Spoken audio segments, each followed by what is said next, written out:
The rainy day surprise. One Saturday, it starts to rain.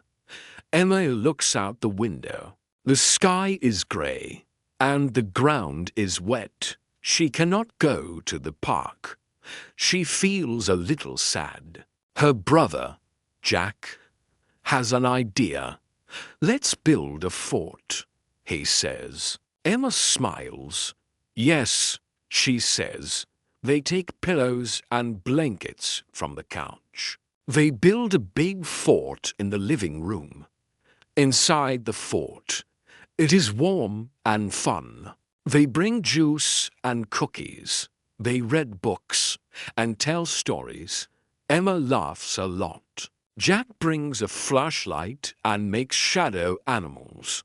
They both laugh later. Their mom brings sandwiches. They eat and smile.